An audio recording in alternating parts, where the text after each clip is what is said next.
This is chapter 22.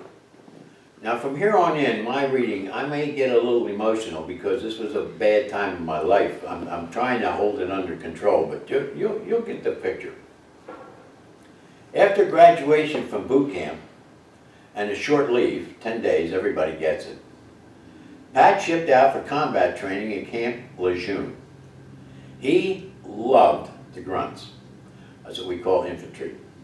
He volunteered. Everyone else picked something technical, not Pat. He wanted to huff and puff and romp and stomp and shoot 'em up with the big boys. Pat called. Dad, don't tell Mom. I just volunteered to ship out for Beirut. I'm on the cutting edge. That was the name of their outfit. The MAU. We are the peacekeepers. Oh, don't worry. I'm not going to tell her. You're going to tell her. I handed the phone to Kay. Kay screamed, "Oh my God," she really screamed. I laughed silently, forgetting completely about the visions I had had about Israel, Beirut, things like that. I had had them on August the 19th. I didn't write about them because I didn't think anybody believed me, but I saw 2 explosions in one day in and around Beirut. I saw 2 massive explosions in one day, and I called a press conference, and I held a press conference, and everybody came, and I told them it's going to be a disaster over there, and then this happened. I laughed, forgetting completely about the visions for a moment. They didn't prey directly on my mind this particular day like anything specific, just a general nagging. Headline: Sitting ducks at the Beirut International Airport, Hootersville, no man's land. August 1983. Mail call from Pat. The shit is really hitting the fan, Dad, writes Pat. These fucking people are all nuts, Dad. They're shooting at us. Little fuckers are selling us hash in the afternoon and throw grenades at us at night. I never thought I'd ever want to kill anyone. You just take the safety off and let her fly. These fuckers are shooting at us, Dad. They're killing us. This information was streaming through the outer door of my inner mind. Pat learned his new Marine language very well and was putting it in his letters every day. This was really different. This F word wasn't used in my letters. Times have changed. Pat was either really pissed off or really scared, one or the other. Pictures arrived, tracers at night with beautiful colors of actual firefights in progress. They looked familiar. Letters became more strident and fearful, yet would suddenly change gear into kid stuff. Send me chewing gum, send my tape, send pokey bait. That's a Marine expression for candy. These MRE rations eat shit. Vivid descriptions of the inside of the bunker. Stories about Bugsy, his buddy. Helicopter trips back and forth to the ship. Off to a Liberty port at every Mediterranean port of call. Suddenly the letters took on a whole new tone. Actual pictures of daytime firefights and combat conditions were included, taken by Pat and his buddies up close. At last, I had physical evidence there was combat in Lebanon.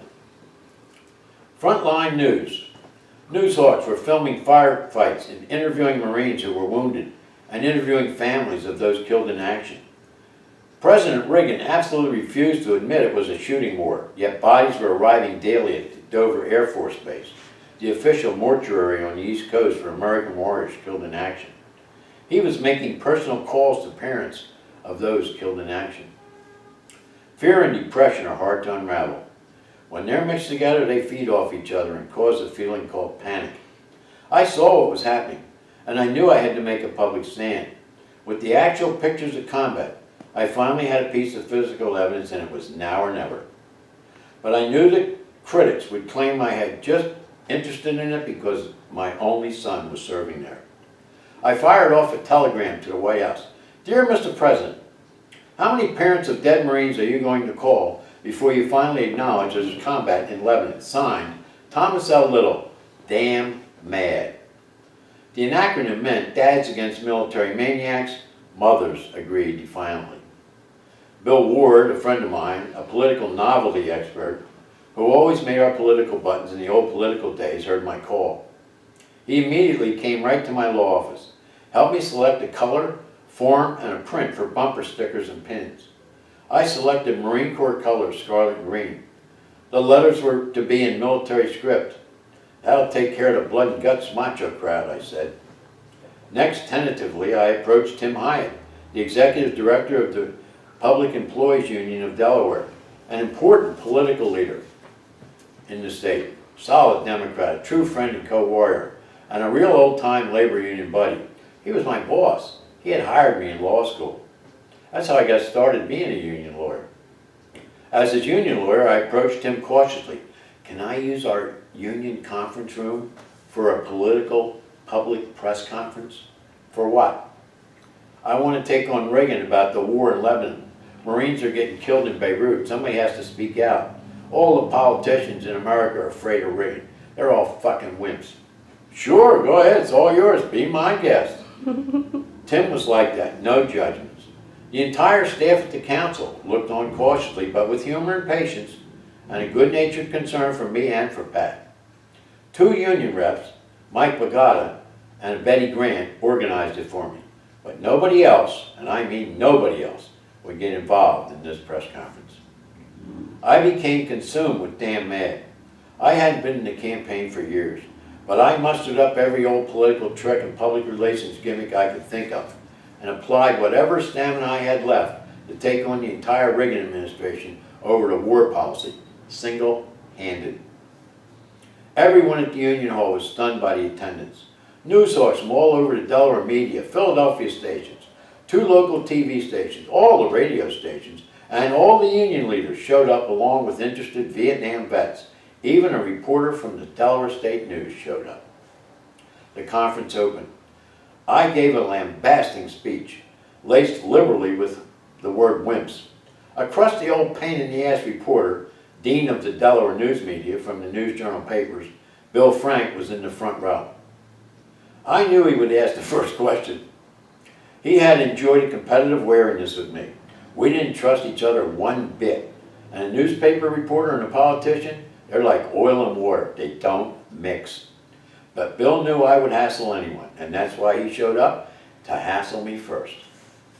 After my impassioned speech lambasting President Reagan, lambasting Congress as wimps for not insisting on triggering the War Powers Act, lambasting the public whose laws have been violated, and they didn't give a damn, I called Reagan a military maniac.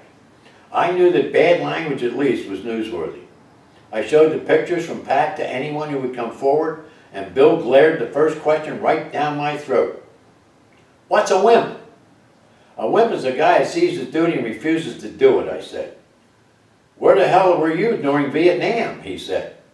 I was a wimp, I said. That did it.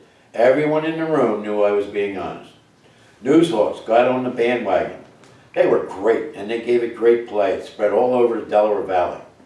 A lawyer, a father, a former Marine, a former judo instructor and drill instructor at Parris Island, a man committed to his country, patriotic for generations in his family, taking on the American president for a failed oil policy in Lebanon? I handed out buttons and bumper stickers. I'm damn mad.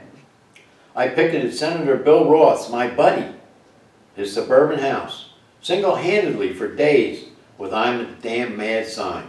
I saw absolutely nobody. I wore the button religiously. I gave one to anyone who asked, and I asked everyone, please wear it. I knew they'd slip it in their side pocket first chance they got when I wasn't looking. But I kept pestering. I started arguments. I pissed anyone off that would listen. I kept cursing Reagan for killing our kids without permission from Congress. Kay insisted on talking to Joe Biden. We attended a meeting at the Cranston Heights Fire Hall. Senator Joe, the Democrat, the guy who claimed to listen, charismatic and personable, didn't anticipate the Littles' arrival at the fire hall public meeting. Neither Joe nor I had been together much at anything political in a dozen years, since I ran a very aggressive campaign against him the first time he ran for office. He kicked our ass. He won by 3,000 votes. And then I fell in love with him after that. I absolutely loved Joe. I had only Pat's letters and the combat pictures in Kay's pocketbook. Both of us had tears in our eyes, hardly able to contain ourselves and afraid to talk. My lips were quivering so hard. Through my tears, I didn't see Bill Frank sitting right next to me in a chair. Joe flared in, flamboyant, handsome, a superstar in politics. Everyone likes Joe. He's ballsy and sure of himself. We weren't sure how Joe felt about Beirut. I could have cared less what he thought. I wanted him to know what I thought. Kay and I listened patiently, through tears, to his report on economics, the State of the Union according to Joe, and all the other bullshit you can put out to 250 constituents in a big hall. The big concern that night was about Social Security cuts, and all the old fogies were there. I waited, and I waited, and I waited, until finally. Any questions? My hand shot up first. Joe glanced at me, recognized me, knew it would be about Lebanon, and scowled, and took off in a speech pointing out, I believe the President made the right decision. Marines should be at the airport, exactly where they are. It protects Americans' interests. I support their position at the airport. I'm telling you the truth. Not another word was exchanged as he glared at me through the constituents. And then all of a sudden, he had a complete metanoia, a 100% turnaround as he spoke. It was imperceptible at first. Bill Frank saw it too and reported it in vivid color in his newspaper column the next day, exactly as it happened.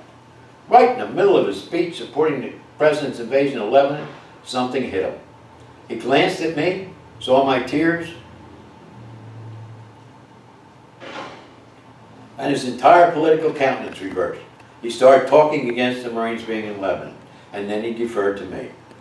I jumped up and gave a 2-minute spiel on how I would personally volunteer to give him my letters and Kodak pictures to take back to the Senate Committee on Intelligence. And then they could see physical evidence there was actually combat in Lebanon before triggering the War Powers Act. My bottom line was very simple. Force Congress to act according to law.